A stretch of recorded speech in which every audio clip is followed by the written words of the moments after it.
नमस्कार, मैं अर्चना और आप देख रहे हैं हंगामा टाइम्स। हंगामा टाइम्स जिस तरह से आपको चुनावी यात्रा को तो दिखा ही रहा है कि कहां कहां पे क्या रुझान है, बीजेपी सरकार आ रही है या इंडिया गठबंधन आ रहा है। हमने आपको इलाहाबाद में दिखाया, बनारस का भी दिखाया, साथ में लखनऊ का भी आपको दिखाया। वहीं पे एक पार्टी मानवीय भारत पार्टी जो है तो उसको भी हमने आपको दिखा रहे थे कि बीच में कि उनकी क्या तैयारी है लोकसभा चुनाव को लेकर के।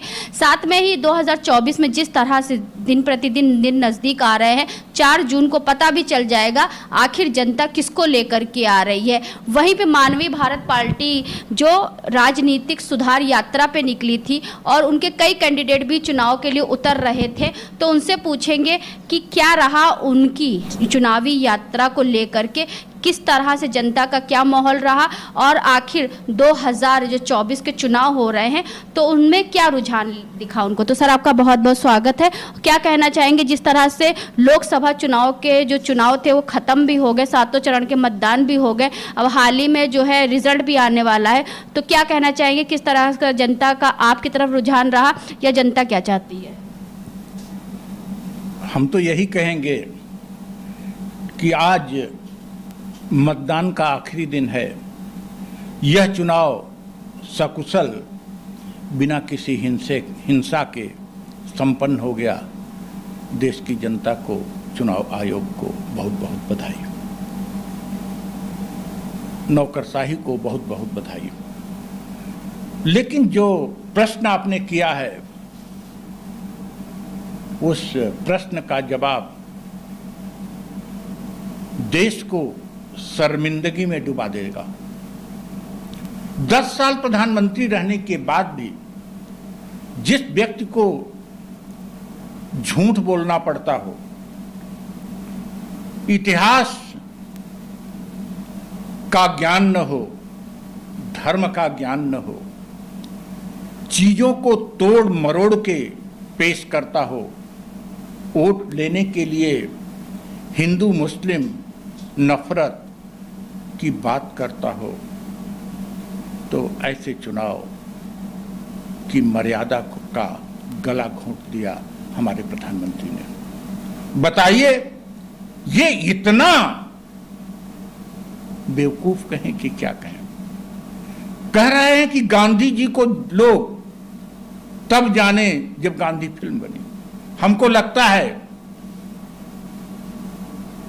तुमको तभी पता लगा होगा, क्योंकि तुम क्या जानो इतिहास क्या है, धर्म क्या है, सत्य क्या है, अहिंसा क्या है, गांधी क्या है।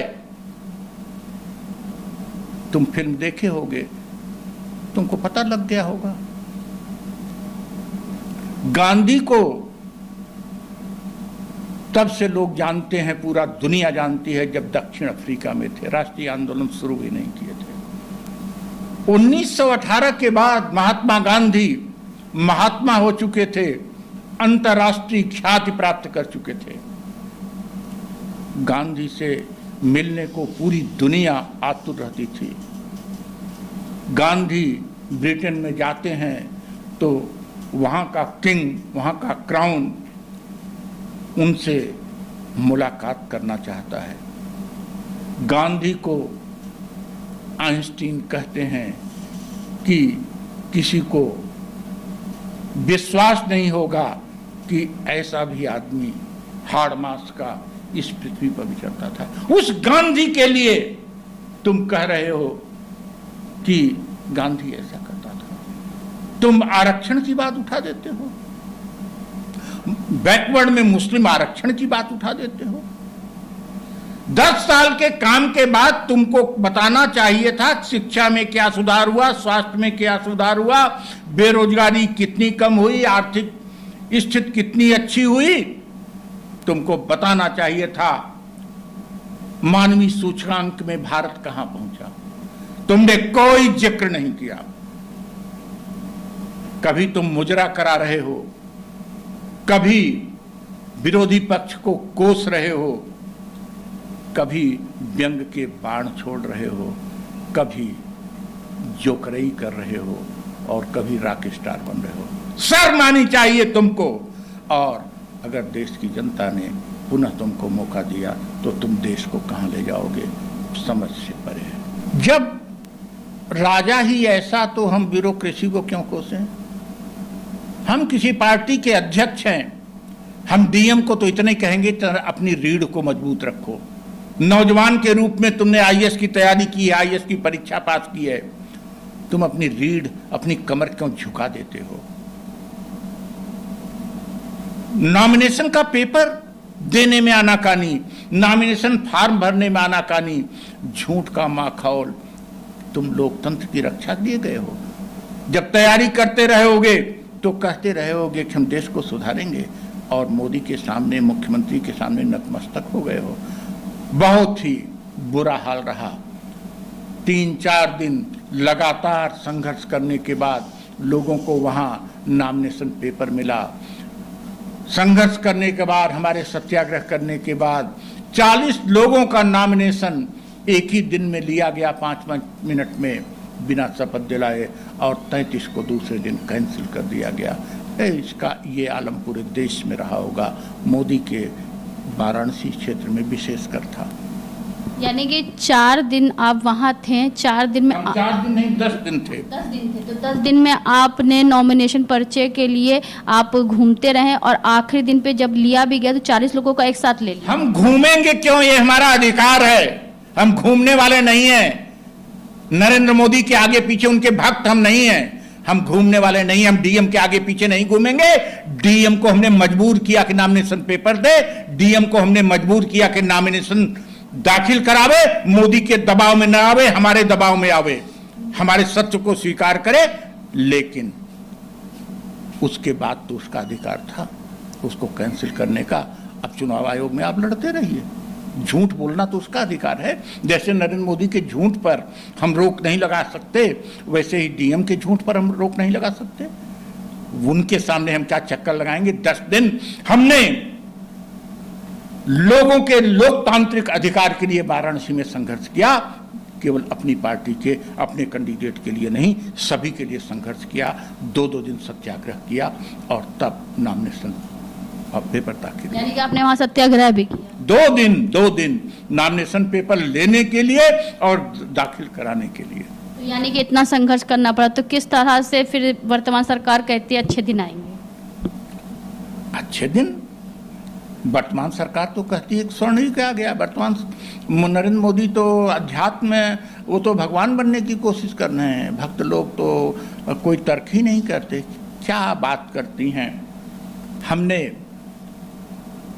चुनाव जीतते हुए तमाम निकम्मों को देखा है जो मुख्यमंत्री बने। अब हम प्रधानमंत्री भी देख रहे हैं जो चुनाव जीतने में माहिर है और जनता को गुमराह करने में माहिर है। लेकिन यह बहुत दिन नहीं चलेगा। और अर्चना जी, सबसे बड़ी दिक्कत तो ये है कि बीजेपी जीतती है तो हम तानाशाही में चले जाएंगे, मर्यादाएं नष्ट होंगी, मोदी जी का जो छिछलापन है, छिछोरापन है, वो और खुलकर सामने आएगा। दूसरी तरफ यदि विरोधी पक्ष इंडिया गठबंधन जीतेगा तो कांग्रेस किन लोगों को लेकर सरकार बनाएगी? जो लोग होंगे उनमें से कुछ भ्रष्ट होंगे, कुछ जातिवादी होंगे, कुछ परिवारवादी होंगे। परिवारवाद पर कांग्रेस ने रोक नहीं लगाया, जातिवाद पर रोक नहीं लगाया, भ्रष्टाचारी को लेकर गठबंधन किया, तो ये लोग भी क्या कर पाएंगे? हम तो बहुत बुरी स्थिति देख रहे हैं और देश को और जनता को उस बुरी स्थिति में जाने नहीं देना है। ये हमारा कर्तव्य है, ये हमारा दायित्व है। सार्वजनिक जीवन में आए हैं तो 5 तारीख से जैसा भी परिणाम होगा उस परिणाम को स्वीकार करेंगे, लेकिन जनता की रक्षा के लिए, जनता के कल्याण के लिए तुरंत संघर्ष शुरू कर देंगे। इसलिए 5 तारीख को आपको पुनः आमंत्रित करते हैं प्रेस वालों को कि आप आइए, हम अपनी नई यात्रा शुरू करेंगे। तो सर एक सवाल और पूछना चाहेंगे, ये आपने 10 दिन की जो जर्नी बताई अपनी, तो बीजेपी के जितने कैंडिडेट थे या कांग्रेस के जितने कैंडिडेट थे, वहाँ पे कार्यालय का क्या माहौल था उनके लिए? उनके कार्यालय का माहौल देख के हम अपने कार्यालय को गंदा करेंगे?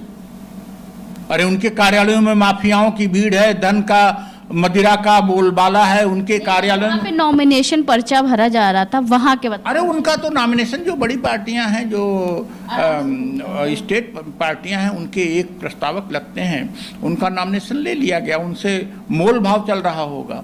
जो अन्य लोग लड़ना चाहते थे उनको रोका जा रहा था, उनका नॉमिनेशन हो गया होगा। लेकिन वो अपना नॉमिनेशन करके चले गए और लोगों के नॉमिनेशन के लिए क्यों नहीं आए? कहने को तो प्रदेश अध्यक्ष वहां से चुनाव लड़ रहा था कांग्रेस का, नहीं आया। क्यों? क्योंकि मोदी ज़्यादा निकम्मे, बीजेपी ज़्यादा निकम्मी, कि इंडिया गठबंधन ज़्यादा निकम्मे, दोनों में होड़ है। और उनकी हम क्या खबर लें? उनको सद्बुद्धि आएगी, सुधारने का हम जरूर काम करेंगे। तो कुल मिला के क्या निष्कर्षण निकला सर इसका? निष्कर्ष यही निकला, आने वाला समय बहुत भयावह है। यह चुनाव परिणाम जिस भी रूप में आएगा, उस रूप में तुरंत ही चुनौती स्वीकार होती शुरू हो जाएगी, मीडिया के लिए भी, हमारे लिए भी, जनता के लिए भी। और उस चुनौती को स्वीकार हम कर चुके हैं और उस चुनौती को के अनुसार संघर्ष करने के लिए हम रणनीति का खुलासा 5 तारीख को कर देंगे। तो ये थे हमारे साथ में राष्ट्रीय अध्यक्ष मुक्तेश्वर जी, जो कि मानवीय भारत पार्टी से हैं, जिनकी विचारधारा आपने सुनी। उन्होंने भी पूरा लोकसभा चुनाव के लिए पूरी तैयारी करके रखी थी। उनके कैंडिडेट कई जगह से भी जो उतर रहे थे। जिस तरह से उन्होंने बनारस का माहौल बताया, जिस तरह से उनके साथ में इतनी सारी परेशानियाँ हुई, साथ में उनको सत्याग्रह आंदोलन भी करना पड़ा, वहाँ पर 10 दिन रह करके शासन प्रशासन के से भिड़ना भी पड़ा अपने अधिकारों को लेने के लिए भी। जिस तरह से वर्तमान सरकार कहती सबका साथ सबका विकास, तो लगता नहीं कि सबका साथ सबका विकास हो रहा है। जिस तरह से बड़ी बड़ी पार्टियों को आसानी से हर चीज़ मिल जाती है, वहीं पे जो सही पार्टी होती है या फिर जो देश के लिए कुछ करना चाह रहा है या नौजवान भी है, तो उसको बहुत सारी परेशानियों का सामना करना पड़ता है, क्योंकि उनकी जेब में ज़्यादा पैसा नहीं होता, क्योंकि पैसा उन्हीं के पास होता है जो बड़ी बड़ी पार्टियां होती हैं। तो हमने भी आपको पूरा जो है चुनावी माहौल दिखाया, चाहे लखनऊ का हो चाहे बाहर का हो, किस तरह से जनता परिवर्तन भी चाहती है। और इस समय जिस तरह तापमान बढ़ रहा है, तो 4 तारीख के तापमान को लेकर भी हमने आज बात करी मुक्तेश्वर मिश्रा जी से कि क्या होगा 4 तारीख का रिजल्ट। तो उन्होंने बताया शब्दों में कि जो भी पार्टी आएगी, चाहे बीजेपी आएगी चाहे इंडिया गठबंधन आएगा, तो वो देश के लिए अच्छा नहीं रहेगा। तो ऐसे हम आपको दिखाते रहेंगे मानवीय भारत पार्टी किस तरह से राजनीति सुधार के लिए आगे से आगे बढ़ रही है। तो इसी के साथ मैं अर्चना आपसे इजाजत लेना चाहूँगी। धन्यवाद, बने रहिएगा हंगामा टाइम न्यूज़ के साथ में। ऐसे हम आपको राजनीति में उतार चढ़ाव दिखाते रहेंगे। हंगामा टाइम्स की तमाम खबरों को देखने के लिए हंगामा टाइम्स को सब्सक्राइब कर लीजिए और बेल आइकन दबा लीजिए। अगर आपको ये वीडियो अच्छा लगा हो तो लाइक बटन प्रेस कर अपनी प्रतिक्रिया हमारे कमेंट बॉक्स में देना मत भूलें।